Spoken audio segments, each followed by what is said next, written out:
这一次的尝试是很有趣的，因为它来自于歌仔戏嘛，所以我们很希望能够在画面的范围里面，让演员有更多的舞蹈动作跟走动。我是天后集团，你在为非作歹。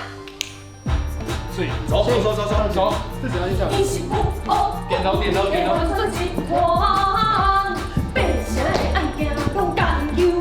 哦，上给调盘，太快了，好吧，快！导演自己跟我说，只要一听到歌仔戏的音乐的时候，就要开始动起来，所有的演员就必须要把所有的身段都要展现出来。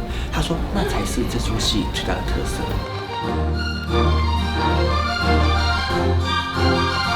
我觉得歌仔戏是最难的，因为第一个它要唱，第二个它要身段，然后又要融入情绪，还要走位，真的非常难。走，半圈，你走。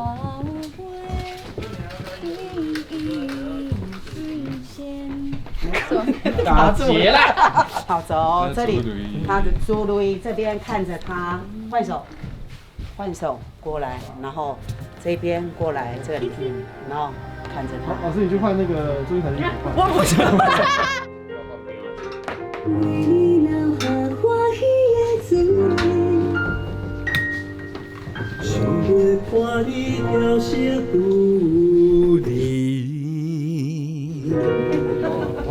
完美，到你来了就可以躺下。一开始我听到的是我要去演歌仔戏，所以我就非常的兴奋，但又非常的害怕，因为我的角色，因为他在阳世间就是在戏班里面生活的人，所以他其实在一些身段的部分呢，其实要有一点点入骨了。独出仙草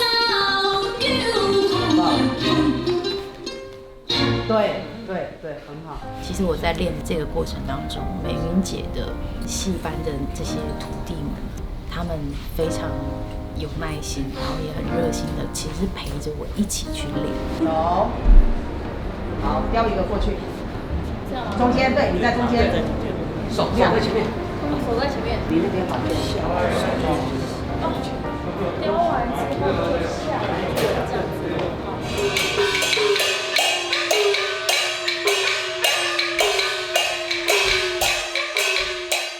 在拍第二单元的过程当中，我是非常佩服，因为真的你可以很深的体会到什么叫台上1分钟，台下10年功。然后歌仔戏体验了这样一下下皮毛的东西，我就已经有一种歌仔戏真的是一个非常专业的一个艺术领域的一种感觉。